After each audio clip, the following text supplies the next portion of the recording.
বর্তমানে যে নতুন নিয়মটা আছে সেটা হচ্ছে ৩৪ ওভারের পর থেকে একটা বল দিয়েই পুরো ৫০ ওভার পর্যন্ত কন্টিনিউ করা। এই নিয়মের সঙ্গে মানিয়ে নেওয়াটাও কিন্তু খুব গুরুত্বপূর্ণ একটা বিষয় এবং আগামী দিনগুলোতে এই ব্যাপারটা কিন্তু প্রত্যেকটা টিমের জন্য একটা চ্যালেঞ্জ এবং তাদের প্রিপারেশনাল ফেইজে নতুন করে চিন্তা ভাবনার একটা জায়গার দিগন্ত উন্মোচন করে দেবে। বিশেষ করে একটা বিষয় কিন্তু আমরা লক্ষ্য করেছি যে রিশাদ হোসাইনকে সুপার ওভারে নামানো হয়নি। সুপার ওভারে যে তিনজন ব্যাটসম্যানকে নামানো হয়েছে সেই তিনজন ব্যাটসম্যানই নতুন বলের প্লেয়ার। সেই তিনজন ব্যাটসম্যানের টাইমিং নির্ভর প্লেয়ার। বিশেষ করে নাজমুল শান্তকে যে ৩ নম্বরে নামানো হয়েছিল সেই ব্যাপারটার সঙ্গে তো আমি একেবারেই একমত পোষণ করি না এবং সেই সঙ্গে স্পিনাররাই যেহেতু অপারেট করছিলেন। দেখেন একটা বিষয় সেটা হচ্ছে যে যেহেতু এখন ৩৫ ওভারের পর থেকে বা ৩৪ ওভারের পর থেকে আপনি পরিপূর্ণভাবে পুরানো বল দিয়েই আসলে খেলছেন, ওই বলতেই পুরনো হচ্ছে। সো আলটিমেটলি আপনাকে কিন্তু সুপার ওভারে যখন আপনি কোনো ব্যাটসম্যানকে নামাচ্ছেন আপনাকে পুরান বলার ব্যাটসম্যানে নামাতে হবে, যে ব্যাটসম্যানটা পুরাতন বলে স্বাচ্ছন্দ্য বোধ করেন। এখন আপনি যখন টপ অর্ডার ব্যাটসম্যানদেরকে সে সময়টা নামাচ্ছেন, টপ অর্ডার ব্যাটসম্যানদের টাইমিংয়ের সঙ্গে পুরানো বলের ব্যাটসম্যানদের টাইমিং কিন্তু আলটিমেটলি মিলবে না। হ্যাঁ, যে সময়টা আসলে দুই পাশ থেকে দুইটা নতুন বলে খেলা হতো, একটা বল ২৫ ওভারের বেশি আসলে পুরনো হচ্ছে না, সো ওই সময়টাতে আপনি আলটিমেটলি সুপার ওভারে হয়তো বা নতুন বলার ব্যাটসম্যানদেরকে বেশি নামাতে পারেন। কিন্তু এখন যেহেতু খুব সিম্পল একটা ব্যাপার, সেটা হচ্ছে যে একদম পুরনো বল দিয়েই খেলা হচ্ছে, একটা বল যখন ৩৫ ওভারের পরেও সেটা কন্টিনিউ হচ্ছে ওই একটা বল দিয়েই, তার একটা বল কিন্তু ৩০-৩৫ ওভার পর্যন্ত ৩৫ ওভার পর্যন্ত অলমোস্ট পুরনো হয়ে যাচ্ছে। সো ওই সময়টা আপনাকে পুরানো বলে প্রমিনেন্ট ব্যাটসম্যানদেরকে নেওয়াটা খুব গুরুত্বপূর্ণ ওই সময়টায় নামানোর জন্য। এখন এই জায়গাটায় আসলে কেন এই কাজটা করা হয়েছে যে একটা বল দিয়েই ৩৫-৩৪ ওভারের পর থেকে সেটাকে কন্টিনিউ করা, সেটা হচ্ছে ব্যাট এবং বলের একটা ব্যালেন্স সৃষ্টি করার জন্য। বিশেষ করে ওয়ানডে ক্রিকেট থেকে রিভার্স সুইংটা হারিয়ে যাচ্ছিল এবং পেস বোলাররা রিভার্স সুইংটা ব্যবহার করতে পারছিলেন না, কারণ বল পুরনো হওয়ার সুযোগটা ওইভাবে পাওয়া যাচ্ছিল না। এখন দুইটা বিষয়, একটা হচ্ছে অ্যাজ আ বোলিং ইউনিট আপনাকে অবশ্যই পেস বোলারদের রিভার্স সুইং প্র্যাকটিস করাটা শিখতে হবে। এতদিন একটা জায়গা ছিল যে ঠিক আছে বল খুব বেশি পুরনো হতে পারে না, সো রিভার্স সুইং করার জায়গাটা নাই।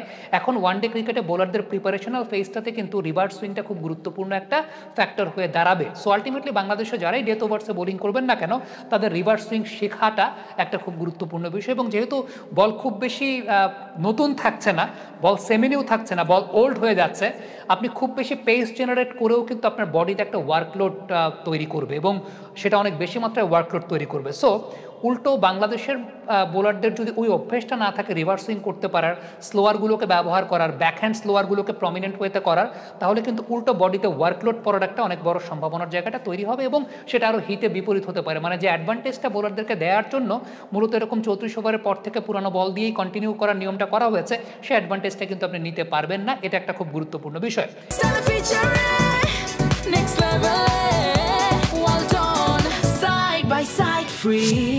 দ্বিতীয়ত একটা খুব গুরুত্বপূর্ণ বিষয় গিয়ে দাঁড়ায়, সেটা হচ্ছে যে স্পিনারদের এখন কিন্তু আপনি দেখবেন যে ডেথ ওভার্সের স্পিনাররাও অনেক বেশি মাত্রায় প্রমিনেন্ট হয়ে যাবেন, কারণ যত বেশি বল পুরনো হবে ফিঙ্গার স্পিনাররা বলটাকে অনেক বেশি ড্রিফট করাতে পারবেন, ফিঙ্গার স্পিনারদের অনেক বেশি মাত্রায় ইজিয়ার অপশন তৈরি হবে। এখন যে সমস্ত স্পিনাররা আসলে নিজেদেরকে গ্রুম আপই করেছেন শুধুমাত্র সেমি নিউ বলের জন্য, তাদেরকে কিন্তু ডিফারেন্ট স্ট্র্যাটেজিও খুঁজতে হবে এই পুরনো বলের সঙ্গে হ্যাবিচুয়েটেড হওয়ার জন্য। অর্থাৎ পুরনো বলে আপনি কীভাবে সাইড স্পিনটাকে ভালো মতো ধরাতে পারবেন সেই সমস্ত সাইড স্পিন ধরানোর জন্য, কারণ এখন দুই পাশ থেকে দুই নতুন বলের ওই ৩০-৩৫ ওভারের পর থেকে আপনি আর ওই লাক্সারিটা পাবেন না যে আপনি সেমি নিউ বলে বোলিং করছেন, আপনাকে পুরোনো বল দিয়ে কন্টিনিউ করতে হবে। সো আলটিমেটলি বোলারদের সেই জায়গাটা খুব গুরুত্বপূর্ণ। এবার ব্যাটিং স্ট্র্যাটেজি নিয়ে যদি কথা বলি, ব্যাটিং স্ট্র্যাটেজিতেও কিন্তু আপনাকে সেই পরিবর্তনটা আনতে হবে এবং যেটা ছিল যে আপনি হয়তো একটা অ্যাডভান্টেজ পেতেন, বলটা নতুন থাকছে, হয়তোবা শেষের দিকে গিয়েও আপনি অনেক টাইমিং নির্ভর ক্রিকেটটা খেলতে পারছেন।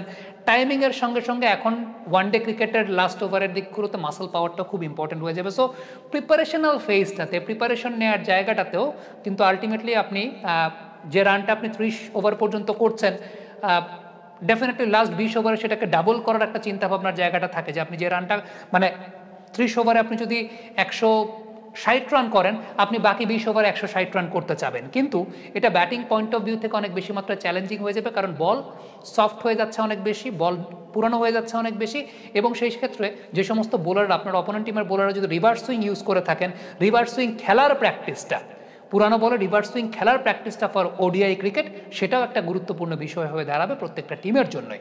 সো আলটিমেটলি ওয়ানডে ক্রিকেটটাও একটা পরিবর্তনের দিকে যাচ্ছে, এবং এই পরিবর্তনের সঙ্গে মানিয়ে নেওয়াটা প্রত্যেক টিমের কোচিং স্ট্র্যাটেজিতে যুক্ত হওয়াটা খুব গুরুত্বপূর্ণ। আই এম নট শিওর যে বাংলাদেশ টিম এই ব্যাপারটা নিয়ে কতটুকু চিন্তা করছে, তবে যদি চিন্তা না করে থাকে তাদের অবশ্যই এই ব্যাপারটা কনসিডারেশন আনা উচিত যে এখন আমাদের গেম প্ল্যান এবং আমাদের প্রিপারেশনাল ফেজটাতে অনেক কিছু কিন্তু পরিবর্তন করে চিন্তা করতে হবে। Comment box